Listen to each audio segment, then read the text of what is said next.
Bismillahirrahmanirrahim. Sesuai dirahmati Allah SWT, 12.000 jumlah banyak itu, bahkan terbanyak sejak sejarah peperangan Rasul. Tapi justru itu penyebab kekalahan. Sebenarnya tidak aneh karena Quran sudah mengingatkan berkali-kali. Kalau ayat ini kita gabungkan dengan ayat dalam kisah Tolut yang itu persis jumlah pasukan Tolut persis sama dengan jumlah pasukan Rasul di Badar. Kalimatnya jelas, kam min fi'atin qalilah ghalabat fi'atan katsirah biidznillah. Di surat Al-Anfal ketika tadi saya sampaikan ayatnya bicara kemenangan, kebesaran, enak dibacanya itu. Senang kita bacanya. Itu ternyata Allah juga menyebut angka di Al-Anfal itu. Ya ayuhan nabi harridil mu'minina 'alal qital. Iyakum minkum mi'atun sabirun, iyakum minkum 'ishruna sabiruna yaghlibu mi'atain. Itu 1:10. Muslimin itu bisa menang 1:10. Di ayat berikutnya, al-ana khaffafallahu ankum wa 'alima anna fikum dha'fa. Allah ketahui kalian makin lemah 1:2. Lebih sedikit tetap. Jadi Quran itu sebenarnya sudah ingin memberikan gambaran ke kita. Seperti kalimat sahabat tadi, tidak pernah kami itu dalam Islam diajari untuk berjuang hanya karena jumlah dan perbekalan. Tidak ada itu. Luar biasa ini. Dan ini dia penyebab masalah kita hari ini. Karena semua kita hari ini pembahasannya untuk berjuang cuma dua itu. Kalau enggak jumlah, kalau enggak perbekalan, kalau enggak dua-duanya. Cuma itu yang kita bicarakan kok. Berapa jumlah kita, berapa bekal kita, atau apa bekal kita. Nah 12.000 jumlah besar itu yang sebenarnya kekaguman sebagian muslimin terhadap jumlah yang banyak itu sebenarnya kalau dicari di hadis Nabi ada landasannya. Itu saja yang ada landasannya saja membuat muslimin kalah. Bagaimana kita bangga pada sesuatu yang tidak ada syariatnya? Jadi bangga kita terhadap muslimin kan bangga terhadap angka 12.000 itu kan ada panduannya, Pak. Memang ada panduannya dari Rasul. Itu saja kalah. Bagaimana kalau kita bangga pada sesuatu yang tidak ada syariatnya?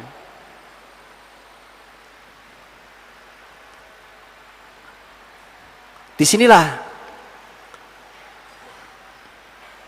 Sayyid Qutb rahimahullah ta'ala mengatakan itu, Pak. Makanya bedakan antara as-siqah bin nafs dengan al-i'jab bin nafs. Bedakan antara orang percaya diri, muslimin perlu percaya diri. Gak boleh minder di hadapan musuhnya. Bedakan itu dengan al-i'jab bin nafs, kagum pada diri sendiri. Bedakan itu.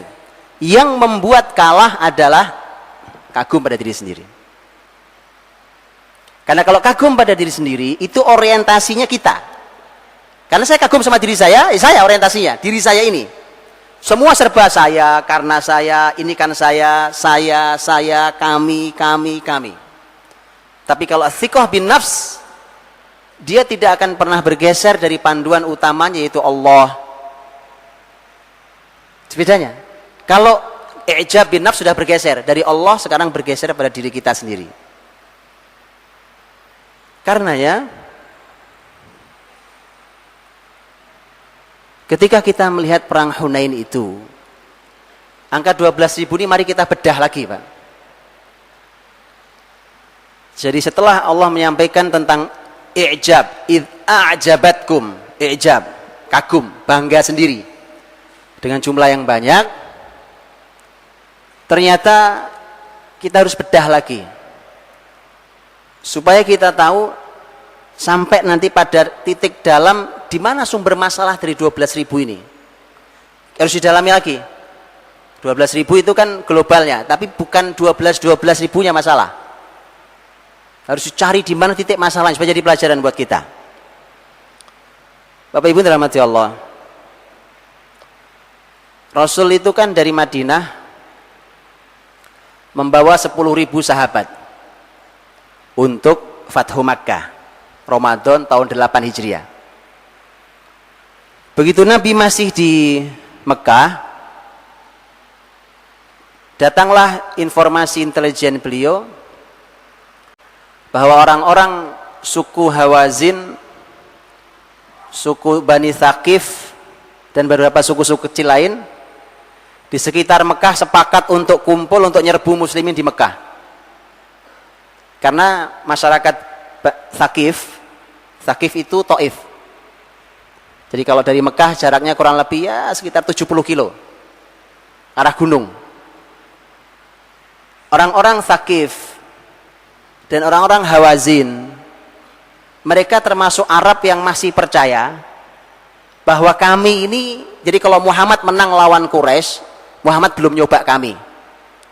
Itu kepercayaan mereka. Kalau Arab lain sudah nyerah, begitu lihat Quraisy masuk Islam selesai urusannya. Kami tinggal udah, Quraisy saja udah kalah, apalagi kita udah nggak usah ngelawan. Tapi kalau Hawazin Thaqif tidak. Contohnya masyarakat Hawazin, masyarakat Thaqif, itu salah satu kelebihan mereka itu ahli memanah, Pak. Jadi mereka punya sniper hebat. Karena mereka percaya diri. Ini kita tahu panah itu senjata canggih dari dulu sampai hari ini. Iya, Pak. Itu sniper zaman dulu. Karena itulah maka ketika mereka percaya diri dengan hal tersebut, mereka ingin nyoba muslimin. Kita coba aja. Ya. Akhirnya mereka berkumpul. Informasi itu membuat Nabi SAW segera bergerak. Tidak boleh ditunda. Mengapa tidak boleh ditunda? Karena kalau masyarakat Hawazin dan Thaqif dari Taif itu turun masuk ke Mekah, justru ada yang dikhawatirkan. Karena Mekah baru saja masuk Islam. Kalau mereka datang ke Mekah, dikhawatirkan bahwa masyarakat Mekah ini yang baru masuk Islam ini seakan mendapatkan bala bantuan untuk nyerang muslimin. Jadi masyarakat dikhawatirkan masyarakat Mekah ini ikut bersama musuh Islam. Karena baru saja. Jadi muslimin akan punya masalah besar dua nanti. Berhadapan dengan orang Mekah sendiri, berhadapan dengan pendatang dari Thaqif dan Hawazin. Maka Nabi harus segera, dan Nabi tidak mau terjadi perangi di Mekah. Karena Nabi berangkat ke Hunain. Hunain itu lembah, posisinya antara Mekah dan Taif. Dari Mekah kurang lebih jaraknya sekitar 20 kilo. Itu lembah. Dan sebenarnya inilah sumber masalahnya. Dari 12.000 itu 10.000 itu kan sahabat yang dibawa Nabi dari Madinah, baik Muhajirin, Ansor, kan, dibawa dari Madinah. Yang 10.000 itu Masya Allah, banyak di antara mereka yang sudah merupakan tarbiyah Nabi, tempaan Nabi sudah lama. Jadi sudah tidak dikhawatirkan dengan tentang iman, kekokohan mereka, sahabat mereka, itu sudah tidak diragukan. 12.000 itu, 2.000 dari mana tambahannya? Nah ini masalahnya. Kan yang dibawa dari Madinah 10.000. 2.000 itu adalah jumlah muslimin yang baru masuk Islam itu. Itu 2.000. 2.000 yang baru, ini sebutnya 2.000 yang at-tulaqa. Tulaqa itu yang dimaafkan Nabi. Itu Fathu Makkah kan Nabi memaafkan. Nah 2.000 inilah yang baru masuk Islam di jumlahnya, 2.000. Itu bisa bayangkan, 10.000 banding 2.000, kan sebenarnya hanya 1/5 dari keseluruhan pasukan 1/5. Tapi 1/5 itu sumber masalah. Jadi jangan disepelekan, Pak. 1/5 itu kalau bermasalah, berantakan semua. Tapi saya sepelekan, sebenarnya bukan 1/5, 1/5 itu masih banyak, karena tidak 2.000-2.000-nya bermasalah, tidak. Bukti tidak masalah adalah contoh, Contohnya adalah putranya Abu Jahal, baru aja masuk Islam. Namanya itu termasuk daftar nama orang yang harus dibunuh dimanapun dijumpai muslimin di Mekah, bahkan bersembunyi di balik sitar Ka'bah pun harus dibunuh. Itu diantaranya adalah putranya Abu Jahal yang bernama Ikrimah. Tapi kemudian dengan kisah panjangnya akhirnya Ikrimah masuk Islam dan dimaafkan Nabi karena masuk Islam.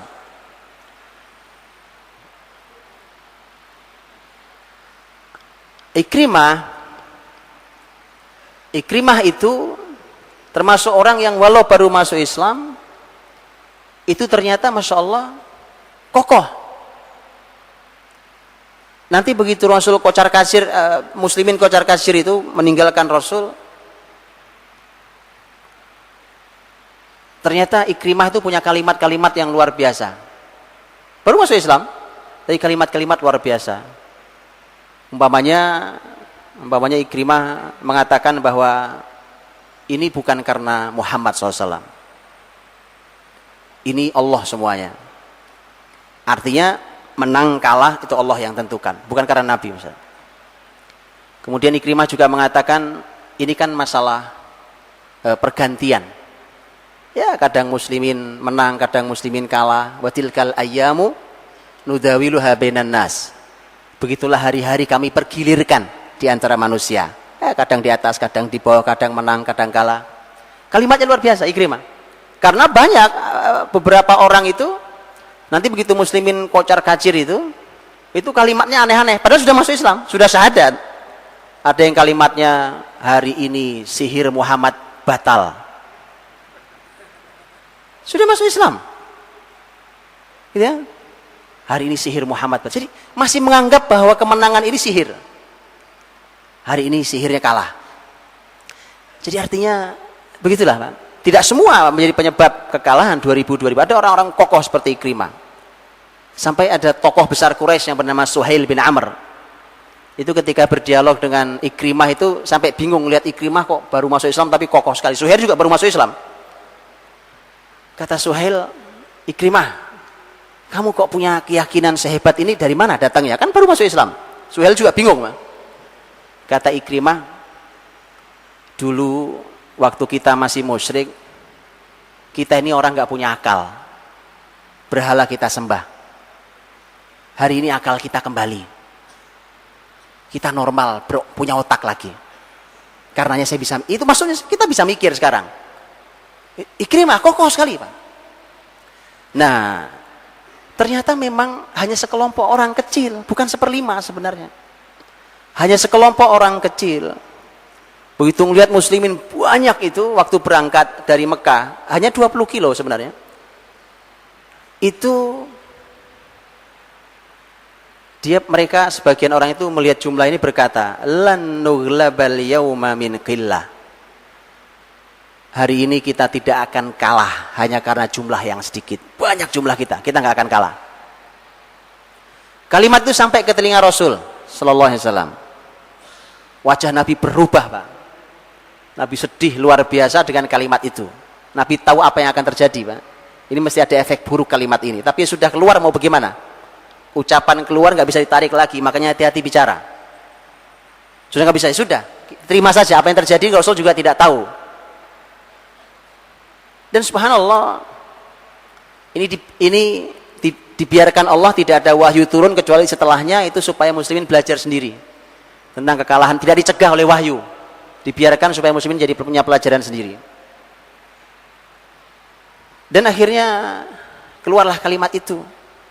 Hari ini kita tidak akan kalah hanya karena faktor jumlah. Kemudian gara-gara itu, lihat kalimat yang keluar hanya dari sebagian kecil orang menyebar dengan sangat cepat bak virus. Makanya benar kalimat para ulama bahwa penyakit hati itu nular. Hasad, dengki, tadi itu bangga diri, sombong, itu nular, Pak. Kalau dia ada di sebuah kelompok, sebuah komunitas, sebuah jamaah kebersamaan muslimin, penyakit hati itu kalau tidak dibiarkan dia menular. Kalau dia dibiarkan, maaf, kalau dia dibiarkan dia menular, Pak. Kayak cepat sekali dia menularnya. Kalimat itu. Sekilas nampak kalimat ini sederhana banget kan? Apa sih masalahnya? Tolong cuma bicara hari ini kita tidak kalah gara-gara jumlah. Kelihatannya sederhana ya. Tapi saudara-saudariku, selama yang dikorbankan adalah Allah, maka pasti tidak sederhana. Selama yang dikorbankan adalah Allah, pasti tidak sederhana. Itu kaidahnya. Sesederhana pun kalimat apapun itu tidak sederhana. Begitu dia menyebar sangat cepat ini, bukan hanya di sekelompok orang itu, kalimat itu mulai masuk ke hati banyak orang. Nah, kenapa Quran cuma mengungkap masalah jumlah, kagum pada jumlah? Karena ternyata memang inilah masalah pertama, inilah masalah utama. Masalah yang lain itu hanya efek dari masalah ini. Contoh, efek. Gara-gara bangga dengan jumlah, muslimin itu sudah tidak lagi berhati-hati. Alah, namanya orang itu kalau sudah pede, Pak, sembrononya minta ampun.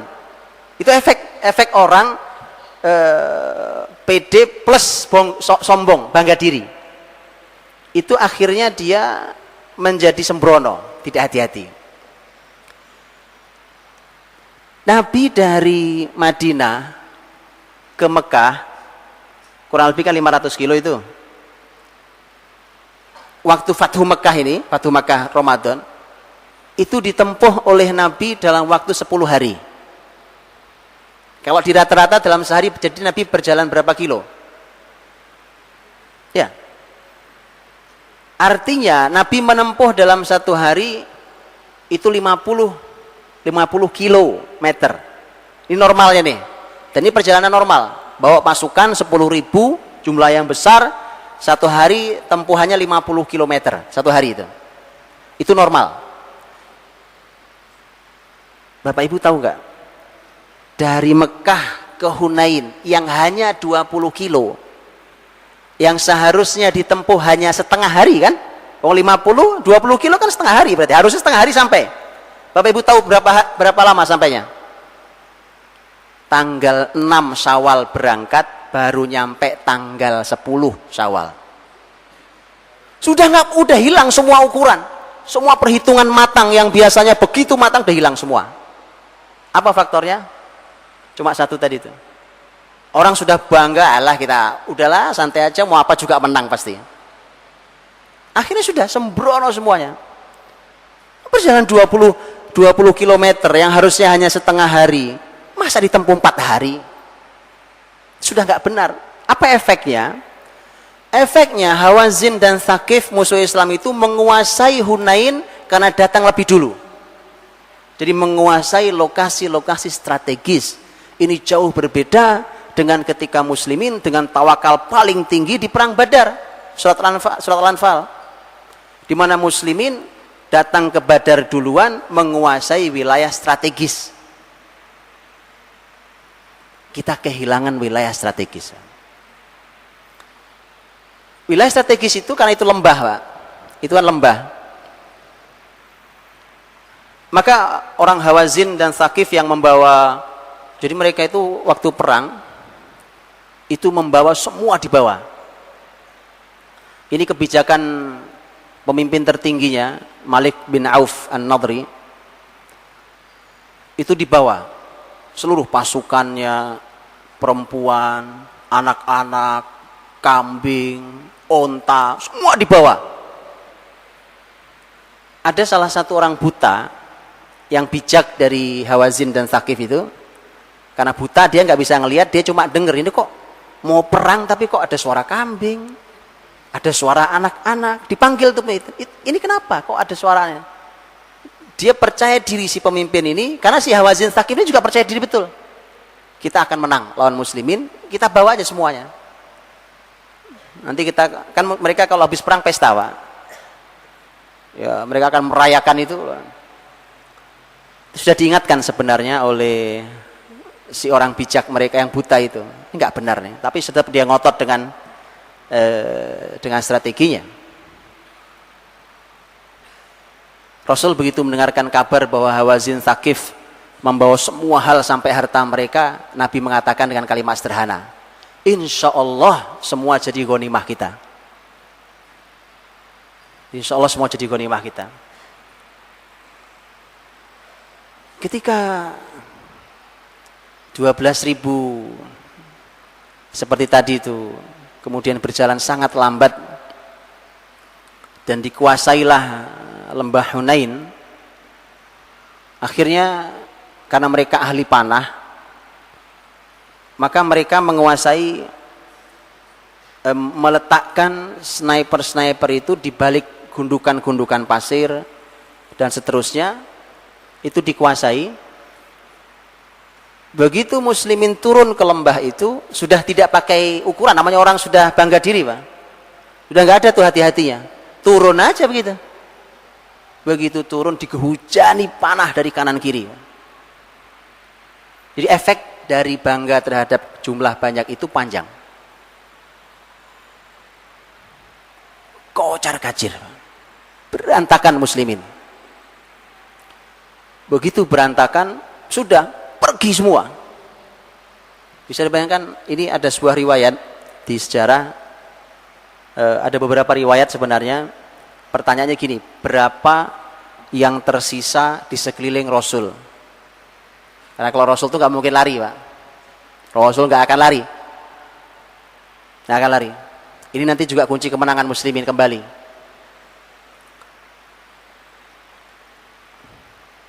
Rasul Sallallahu Alaihi Wasallam itu berapa di sekelilingnya di saat semua lari? Saya tunjukkan riwayat yang kecil banget.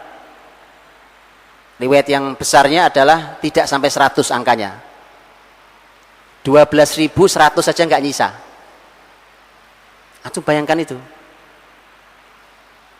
Ada lebih kecil lagi riwayatnya yang mengatakan sisanya hanya tinggal 12 orang. Kalau kita ambil yang terkecil angka 12, maka berarti ini yang 12 ini satu punya kekuatan 1.000 orang. Itu yang dalam sejarah sering disebut rajulun bi alf, satu orang bernilai 1.000. Itu beberapa orang itu disebut dalam sejarah, orang-orang yang disebut satu bernilai 1.000. Ini masalah kualitas. Ini kualitas muslimin. Nah, masalah di kita kalau hari ini kita satu orang aja nggak genep laki-laki. Iya. Kita ini nggak genep kekuatan, kehebatan, kualitas satu laki-laki. Padahal dalam sejarah satu orang itu bisa bernilai 1.000. Rajulun bi alf. Itu masalah kualitas. Yang menarik adalah Nabi juga tidak mungkin menghadapi sekian banyak dengan 12. Anggaplah 100 sekalipun. Maka ini yang menarik, Pak. Dan tadi sekali lagi mari kita baca kalimat ayat setelahnya. Inilah kenapa tadi angka 12.000 yang dibanggakan itu dianggap nol oleh Allah. Falam tughni ankum syai'a. Itu tidak manfaat sama sekali buat kalian. Angka banyak tuh sama sekali tidak ada gunanya buat perjuangan kalian. Dinolkan oleh ayat, Pak. Dinolkan ini tadi saya katakan, kenapa gaya atau uslub Qur'ani ini menolkan angka dianggap tidak ada maknanya, padahal di surat Al-Anfal sebenarnya ada maknanya. Karena tadi saya katakan 1:20, 1:2 itu masih ada angkanya gitu kan. Berarti 1:2 ya muslimin setengahnya musuh. 1:20 artinya 1:10 ya artinya 1/10. Ada angkanya. Enggak, supaya sebenarnya intinya adalah muslimin diajari berhitung oleh Nabi. Nabi berhitungnya ketat sekali. Nabi berhitung. Bukan, jangan dianggap Nabi tidak berhitung. Nabi berhitung sangat ketat dengan jumlah musuh. Di perang Badar itu Nabi nanya, mengirim mata-mata, nanya berapa jumlah orang-orang kafir. Banyak ya Rasulullah. Banyak tuh berapa? Terus pokoknya banyak sekali. Repot. Nggak bisa begitu ya. Informasi perang harus detail. Ini nggak dapat nih. Nabi akhirnya nanya, oke, berapa mereka berapa mereka motong onta sehari gitu. 9 sampai 10 ya Rasulullah, 9 sampai 10 ekor. Oh, kalau gitu jumlah mereka sekitar 1.000. Artinya Nabi punya hitung-hitungan menarik tentang analisa angka ya. Artinya Nabi perlu tahu itu masalah angka. Perlu tahu masalah angka. Berarti memang penting sebenarnya, tetapi tadi Allah, ini metode Qur'ani, Allah tiadakan angka. Kalau yang di surat Al-Anfal, Allah tiadakan usaha. Falam taqtuluhum walakinnallaha qatalahum wa ma ramaita idz ramaita walakinnallaha rama. Ketika kalian membunuh, bukan kalian yang bunuh. Ketika kalian memanah, bukan kalian yang memanah. Lu muslimin ngerasa betul Pak manah. Masa oleh Quran ditiadakan, dianggap nggak ada, bukan kamu yang mana, lu saya lo mana. Itu metode bertutur Qurani. Supaya orang dihilangkan itu orang. Kenapa? Karena kalau di Al-Anfal itu kan nanti punya masalah tentang masalah ghanimah, harta rampasan perang, masing-masing merasa dia paling berhak terhadap ghanimah. Orang merasa berhak terhadap hasil itu biasanya yang dia jual adalah saya orang paling berjasa. Nah makanya dibunuh jasa itu, kamu tidak berjasa. Begitu oleh Quran. Karena bangga terhadap jumlah yang banyak itu penyebab kekalahan, maka Allah katakan angka itu tidak ada gunanya sama sekali buat kalian. Buktinya kalian 12.000 kabur semua kok. Falam tughni ankum syai'a. Bahkan setelah itu efeknya adalah wadaqat alaikumul ardu bima rahubat. Kemudian bumi terasa sempit padahal bumi itu luas. Itu kan Hunain itu kan walaupun dia lembah, kanan kiri terbuka luas loh. Kalian merasa sempit. Artinya gini, Pak. Orang tuh memang gitu. Orang tuh kalau sudah rusak cara berpikirnya, orang hanya berhitung di atas kertas, sudah hilang Allahnya, maka bumi Allah yang luasnya jadi sempit. Kesempatan yang luas tiba-tiba tidak ada. Kita merasa susah ya Pak, kesempatannya gak ada. Siapa bilang? Karena Anda berhitungnya pakai di atas kertas tadi itu. Kalau itu iyalah. Jadi kita diajari Allah untuk itu, Pak. Kenapa kita menjadi sempit sekali? Bumi terasa sempit, padahal bumi itu luas. Tadi, karena sudah rusak segalanya, sudah rusak orientasi akalnya dan imannya, rusak. Yang luas menjadi sempit. Wadaqat 'alaikumul ardu bima rahubat. Dan setelah itu efek terakhirnya ini paling buruk, summa. Nah, kata summa, huruf summa di situ disampaikan bahwa ini efek berikutnya. Kata summa itu setelahnya dan lebih buruk. Jadi lebih buruk. Summa wallaitum mudbirin. Kemudian kalian wallaitum itu berbalik badan, mudbirin kabur. Sebenarnya kalau para ulama mengatakan kenapa harus ada dua kata sekalian? Ada wallaitum kan sudah lari apa balik badan. Balik badan ya lari maksudnya. Kenapa ditambah lagi mudbirin? Ada yang mengatakan bahwa tawalli wallaitum itu memang balik badan, dia pergi, tetapi pergi itu bisa ada yang positif. Di antaranya adalah strategi perang. Strateginya mundur dulu, dia akan muter umpamanya atau balik lagi, itu positif kalau itu. Tapi Allah pastikan bahwa berbalik badannya muslimin itu kabur. Mudbirin. Makanya dua kata sekaligus. Tsumma wallaitu mudbirin.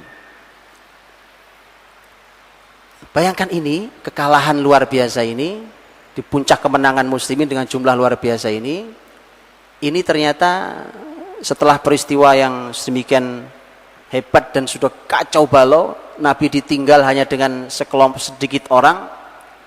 Ini yang menarik, Pak. Ini yang menarik, karena kalau bicara kalah tuh gak enak. Ini kita akan bicara menangnya sekarang. Artinya pertanyaan berikutnya harus muncul. Jadi kalau hari ini kita muslimin tidak sedang memimpin kendali bumi ini, maka kan muncul pertanyaan selalu, gimana caranya menang? Gimana caranya bangkit? Ini menarik. Begitu sudah berantakan, Sudah tidak lagi diharapkan, sudah lari semua dan meninggalkan Rasul SAW. Maka Allah berfirman di ayat berikutnya, ayat 26. Thumma anzalallahu sakinatahu ala rasulihi wa alal mu'minin. Kemudian Allah turunkan ketenangan pada diri Rasulnya dan pada mukminin.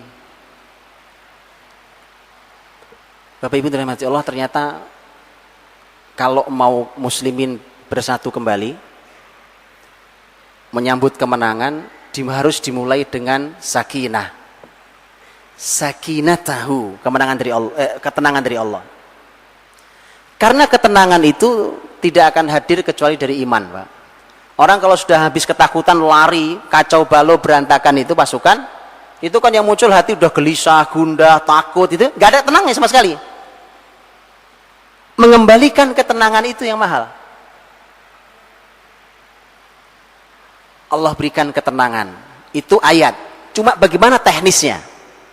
Allah memberikan ketenangan, menurunkan ketenangan. Ya, itu Allah, anugerah dari Allah, memang benar. Tapi pertanyaannya bagaimana teknisnya? Untuk menghadirkan itu dijawab oleh sejarah. Rasul SAW ketika di kanan kirinya hanya tinggal beberapa orang, ada Abu Bakar, Umar, sahabat-sahabat yang memang tempaan awal ini, itu nggak lari. Di antaranya yang tidak lari adalah paman beliau, Abbas radhiyallahu anhu. Abbas ini Abu Jahal aja ditampar Abbas, Pak. Abu Jahal dulu waktu masih di Mekah ditampar, dicaci maki oleh Abbas, itu Abu Jahal nggak berani ngelawan. Saking luar biasa Abbas. Abbas termasuk yang tidak lari, dan Abbas itu oleh Allah dianugerahi suaranya lantang. Suaranya lantang. Lihat cara Nabi SAW teknisnya. Nabi SAW berteriak dengan suara semampu beliau. Kemudian nanti Nabi minta bantuan Abbas untuk melanjutkan. Apa kalimat Nabi Muhammad? Kata Nabi Muhammad, Nabi berteriak ke muslimin yang sudah kabur nggak karuan itu, ketakutan itu. Kata Nabi, ana nabiyun la kadzib, ana ibnu Abdul Muttalib. Aku ini nabi. Ya subhanallah. Apa perlu Nabi mengatakan itu? Mereka semua orang beriman yang lari itu. Mereka sudah beriman kalau beliau nabi, Pak. Tapi ini panggilan penting. Aku nabi, ini bukan dusta. Aku ini putranya Abdul Muttalib. Ada dua hal yang disebut. Satu, agama. Satu, nasab. Nah, menarik, Pak. Luar biasa. Nasab ini setidaknya akan mengumpulkan Quraisy yang lari. Quraisy yang lari mengumpulkan, itu penting. Karena kadang-kadang orang mau kumpul kalau satu nasab, betul ya? Ya, kumpul-kumpul, itu penting. Aku putra Abdul, kenapa Abdul Muttalib disebut-sebut? Kok bukan bapaknya? Kan putranya Abdullah. Abdul Muttalib kan kakeknya, tapi dia mengatakan, aku putranya Abdul Muttalib. Karena Abdul Muttalib tokoh besar di Quraisy. Kalau Abdullah belum sempat karena meninggal usia muda, belum sempat memimpin. Disebutlah tokoh besar Quraisy. Jadi perekatnya. Dan Nabi mengatakan, aku nabi, tidak dusta. Setelah itu Abbas diminta, Abbas teriak yang kenceng lagi, lebih keras lagi. Panggilan Abbas juga luar biasa, Pak. Ya ashab as-samurah, ya ashab suratil Baqarah. Wahai orang-orang yang pernah baiat di bawah pohon. Apa itu? Baiatur Ridwan. Yang diabadikan di surat Al-Fath. Dalam surat Al-Fath kita tahu Allah mengabadikan tentang laqad radiyallahu 'anil mu'minina idh yubayyi'unaka tahta asy-syajarah. Allah ridho ketika melihat orang-orang beriman berbaiat di bawah sebuah pohon. Itu tahun 6 Hijriah di peristiwa Hudaybiyah. Ada pohon, disitulah Rasul dan 1.400 sahabat berbaiat untuk mati. Lihat, apa yang diingatkan Nabi? Kita pernah baiat mati. Kita pernah baiat mati. Teriakan Abbas teriak, ya sahabat Samurah. Padahal Abbas tuh ketika peristiwa itu tidak ada, makanya itu harus sampaikan. Nah, yang kedua luar biasa juga, ya ashab suratil Baqarah, wahai para ahli surat Al-Baqarah. Masya Allah, Pak. Kenapa? Karena ini surat terpanjang dan itu dipelajari oleh para sahabat. Surat Al-Baqarah itu surat yang turun di Madinah, yang itu otomatis dipelajari oleh muhajirin, oleh ansor bersama-sama. Kenangan terhadap pembelajaran panjang surat Al-Baqarah itu selalu punya kenangan di hati para sahabat. Belajar Quran surah Al-Baqarah itu punya kenangan. Contohnya Umar radhiyallahu anhu itu belajar surat Al-Baqarah 12 tahun. Jadi kenangannya panjang, Pak. Abdullah bin Umar anaknya itu belajar surat Al-Baqarah 8 tahun. Kita berapa tahun? Itu masalah waktu ya. Artinya bahwa mereka punya kenangan luar biasa dengan Quran yang dipelajarinya berlama-lama itu.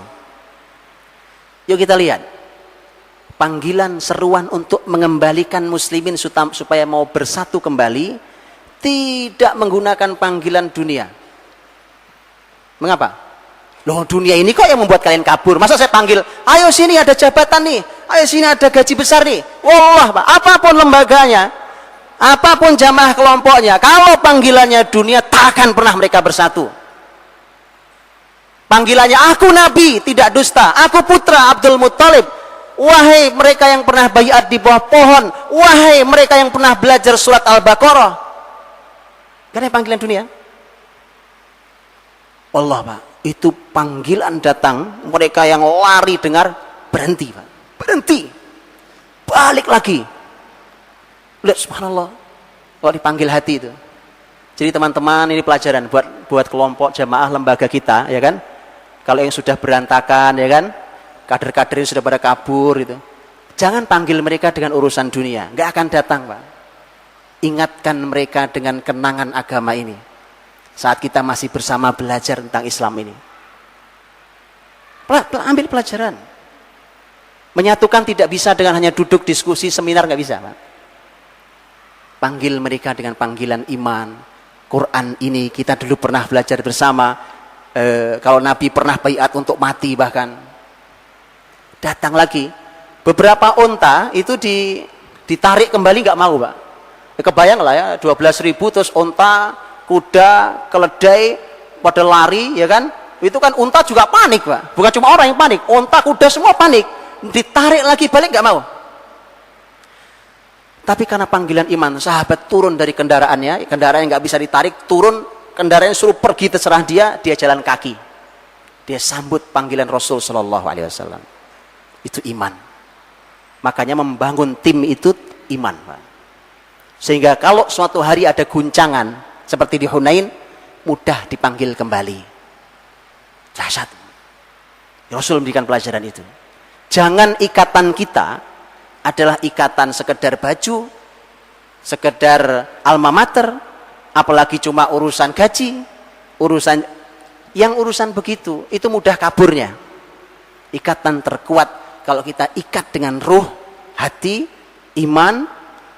Kalaupun ada guncangan, dengan satu syarat. Syaratnya Sayyid Qutb rahimahullah fi Dhilal Quran mengatakan ini syarat penting untuk bisa kembali, yaitu penting adanya yang namanya al-qaidah as-salbah al-khalisah. Pondasi yang kokoh, yang murni, tulus. Siapa pondasi muslimin? Muhajirin Ansor. Muhajirin Ansor itu, pertama muhajirin, ketambahan Ansor itu adalah pondasi kokoh yang dibangun Nabi. Masalah datang berikutnya orang-orang baru, itu jangan banyak diharapkan, itu goncang, Pak. Karena tadi para ulama mengatakan bahwa dari 12.000 itu sebenarnya sumber masalah ya sekitar 2.000 itu. Sekitar 2.000 itu. 2.000 itu orang-orang baru. Orang-orang baru maksudnya adalah orang-orang yang belum mendapatkan sentuhan pendidikan Rasul Shallallahu Alaihi Wasallam baik dan lama. Kalau di dalam bahasa ulama begitu, secara tarbiyah belum lama, secara pendidikan belum lama dalam Islam, secara tanasuk itu rekatan kita. ukhuwah rekatan kita juga belum kokoh. Jadi belum teruji. Selama tarbiyah dan ukhuwah belum terjaga, belum terjalin dengan baik, maka yang begitu tidak bisa dijadikan pondasi. Dijadikan pondasi ambruk rumahnya. Ibarat gedung kalau ada gempa dia hanya goyang di atas, Pak. Tapi ini pondasi harus qaidah salbah khalisah. Harus begitu. Itu Muhajirin Ansar. Karenanya kemudian Allah Subhanahu wa taala menurunkan ketenangan. Tenang dulu. Ada pengulangan kata huruf ala. Tsumma anzalallahu sakinatahu ala rasulihi wa ala alal mu'minin. Mengapa diulang? Karena kalau dalam bahasa Arab semestinya enggak usah diulang. Ala rasulihi wal mu'minin. Itu bisa. Allah menurunkan ketenangan kepada Rasul dan orang beriman. Itu bisa. Tapi ternyata diulang alanya secara bahasa Arab itu malah sebenarnya kalau di dalam bahasa Arab kurang fasih, tapi Quran selalu fasih. Apa tujuannya? Ternyata tujuannya adalah pengulangan ala di situ untuk menunjukkan sakinah yang turun kepada Rasul berbeda dengan sakinah yang turun kepada mukminin. Sakinah yang turun pada Rasul sebagai pemimpin, ini pelajaran buat para pemimpin, adalah ketenangan jiwa beliau bahwa mukminin mau kembali. Itu satu, pasukannya mau balik, timnya mau kembali. Yang kedua, bahwa ketenangan itu hadir akan pertolongan Allah. Yakin Allah tolong nih. Itu penting buat pemimpin. Kalau pemimpinnya sudah ragu, jangan diikuti, Pak. Itu menyesatkan. Pemimpinnya sudah ragu kok dengan kemenangan ini. Pemimpin harus penuh keyakinan. Kalau ketenangan muslimin disampaikan oleh Ibnu Ashur, ketenangan mukminin adalah ketika mereka muncul keberanian lagi setelah mereka tadinya sangat takut untuk menghadapi musuhnya. Jadi berbeda, karenanya diulang ala. Baru kalau sudah begitu prosesnya, baru Allah kasih pertolongan-pertolongan, diantaranya adalah dihadirkan bala tentara yang tidak terlihat. Junudan lam tarauha. Tentara-tentara yang tidak terlihat. Ini para malaikat. Nah kalau itu sudah hak Allah, wewenang Allah. Turunkan para malaikat. Wadzalika jazaa'ul kafirin. Itulah balasan buat orang-orang kafir. Baru Allah katakan, "Tsumma yatubullahu min ba'di dzalika 'ala may yasha." Kemudian Allah kasih taubat setelah itu kepada siapa yang Allah kehendaki. Berarti tadi itu memang salah. Taubat itu kan tadi salah, Pak, ya kan? Jadi baru bicara taubat. Jadi sebenarnya kalian tuh salah. Di belakang, Pak, ngomongin nanti di belakang, kan? Perbaiki dulu yang ada ini. Kemudian Allah berikan taubatnya untuk kalian. Wallahu ghafurur rahim. Allah Subhanahu wa taala Ghafur, Maha Pengampun, Rahim, Maha Rahim. Jadi dirahmati Allah Subhanahu wa taala. Jadi ini sekelumit ya tentang Hunain. Waktu saya sudah habis. Jadi ketika ternyata Allah ingin memberikan pelajaran mahal, bahkan di puncak kemenangan muslimin bisa kalah. Jadi hati-hati. Karena ini proses kemenangan, tapi kemudian ternyata di puncak itu bisa jatuh, dan ternyata penyebab jatuhnya adalah bangga diri terhadap kemampuan kita. Hitung-hitungan angka tetap penting karena Rasul mengajarkan hitung-hitungan, tetapi ketika itu menjadi satu-satunya pertimbangan dan yang paling penting menghilangkan Allah, maka pasti akan terjadi kekalahan. Dan ternyata untuk mengembalikan setelah kacau balau itu, seruan memanggil teman-teman seperjuangan dulu, itu seruannya tidak menggunakan seruan dunia, gak akan datang mereka. Panggil dengan seruan agama, panggil dengan seruan Quran, kenangan tentang kita dulu bersama dalam menegakkan syariat ini. Ayo balik lagi. Tapi dengan jaminan sang pemimpin mengatakan, ana nabiyyun la kadzib, aku nabi, ini bukan bohong. Jadi Nabi mengarahkan bukan pada diri beliau seorang Muhammad, tetapi kepada diri beliau seorang nabi. Tidak ada kepentingan pemimpin apapun di balik itu. Ini kita akan kembali bicara tentang menegakkan nubuwah. Kemudian mereka kembali, dan kalau sudah begitu baru Allah hadir lagi, Pak. Kalau itu sudah kita lakukan, baru Allah hadir lagi. Begitu Allah hadir lagi, Allah kasih pertolongan, bahkan sesuatu yang tidak kita lihat dengan tentara-tentara Allah yang dikirimkan, dan itu adalah balasan buat orang-orang kafir, artinya kemenangan bagi muslimin. Wallahu ta'ala a'lam bishawab. Assalamualaikum warahmatullahi wabarakatuh.